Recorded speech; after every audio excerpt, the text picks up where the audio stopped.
Hey, I just wanted to do a video on the state of American discourse. I believe that American political discourse, especially between the left and the right, is a lot more hostile than it is in other Western countries. I'm not entirely sure why it is, and I won't be discussing it in depth today.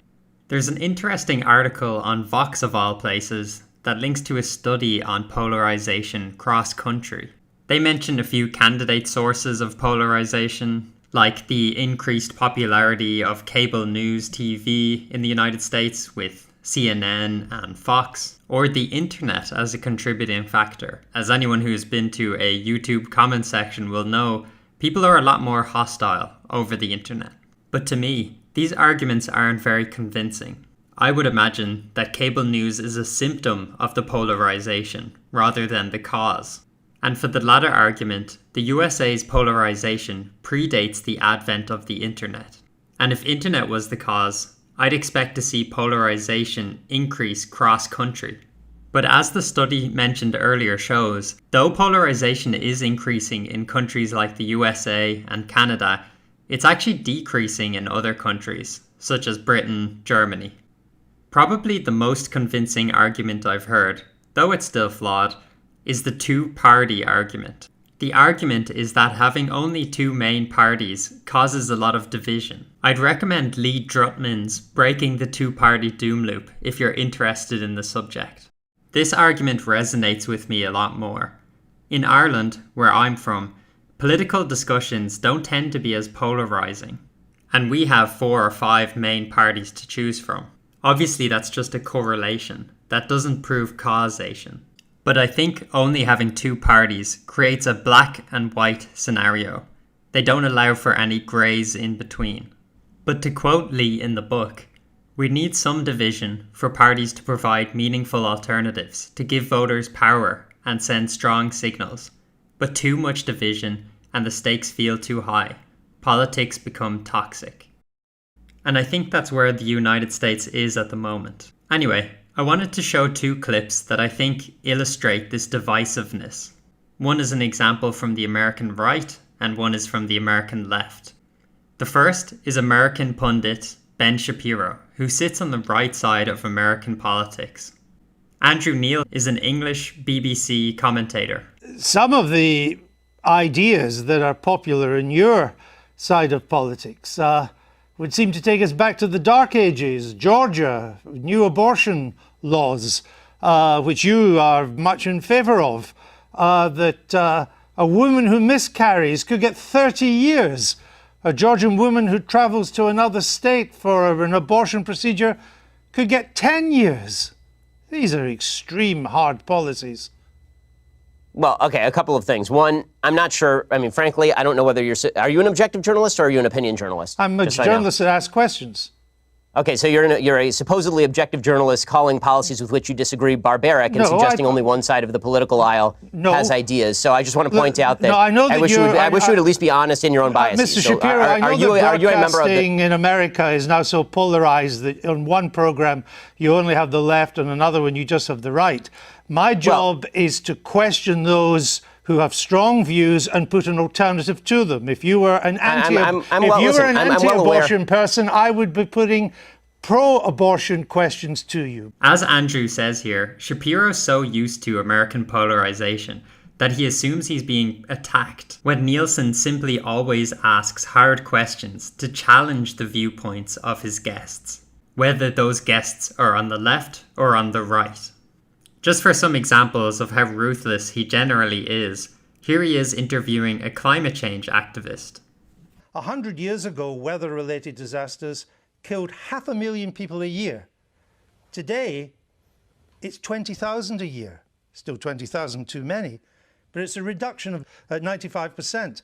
It does not lead to a death of billions. I mean, aren't you scaring people with this rhetoric, aren't you? I think there's a danger of scaring people simply because we're not taking it seriously enough, and people are feeling really, desperate that we're heard on this. And unfortunately, alarmist language works, which is why we're discussing it right now. But does it work? It could. I mean, I've seen young girls on television, part of your demonstration, particularly the school ones when they take the day off to demonstrate, crying because they think they're going to die in 5 or 6 years' time. No, it's not necessarily. Crying because they don't think they'll ever see adulthood. And yet there is no scientific basis for the claims that your organisation is making. Another example. Well, which sanctions? They've had sanctions for years. No, they haven't. No, they have. And I'm sorry. I know that because that's what the Venezuelan ambassador told me. Well, he may tell you that, but yes. But let me tell you, the first sanctions were introduced in 2015 by President Obama, not for years, 2015. And they were aimed then solely at regime members suspected of corruption and human rights abuses. That was all. Their assets were frozen. That cannot bring down an economy nor create hyperinflation.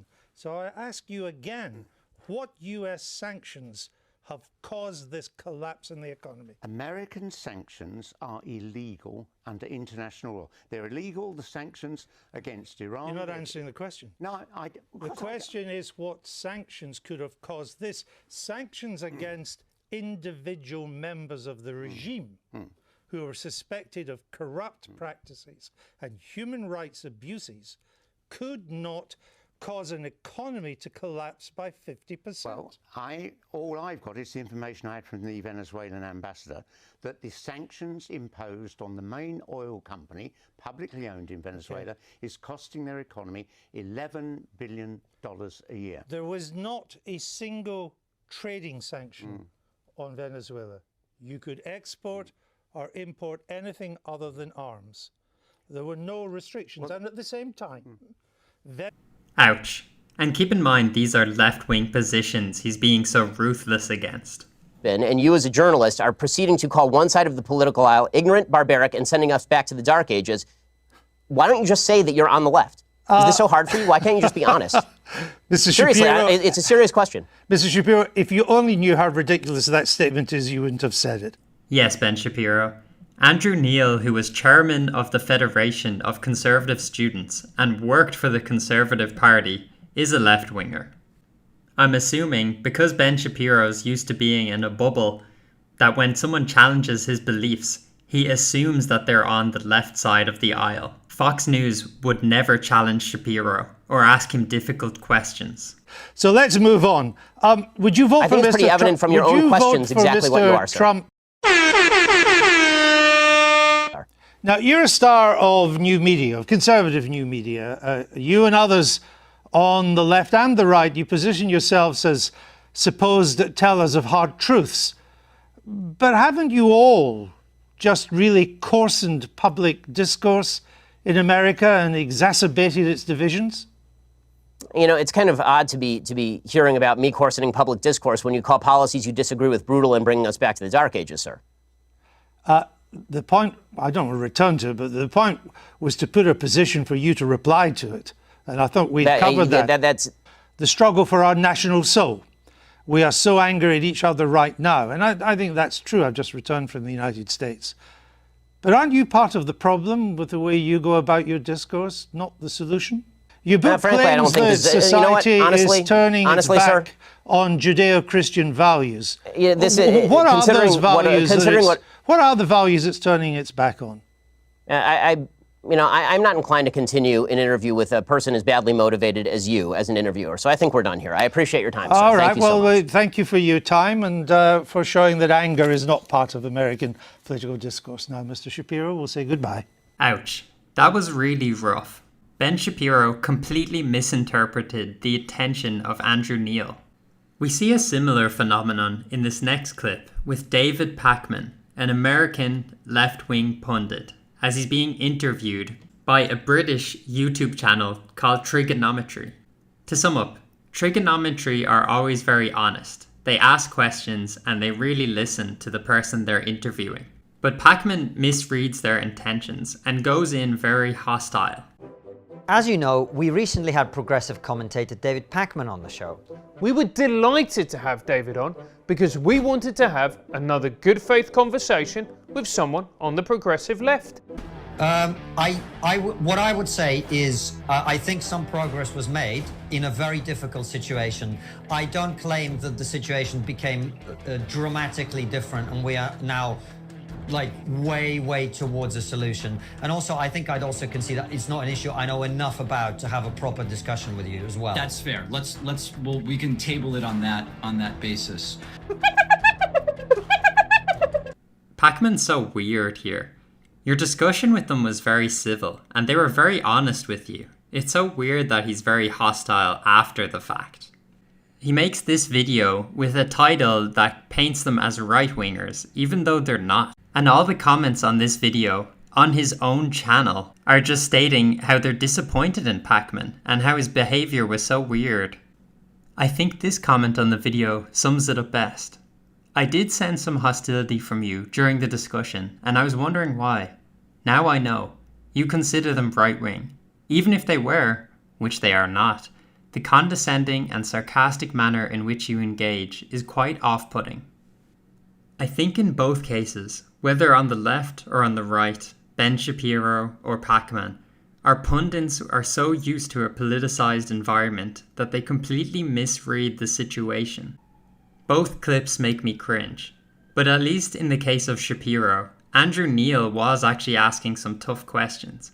In David Packman's case, the guys on Triggernometry were very cordial. They were very honest and didn't try any gotchas. I think both these cases, left and right, show that American politics doesn't allow for a cordial discussion where there is disagreement.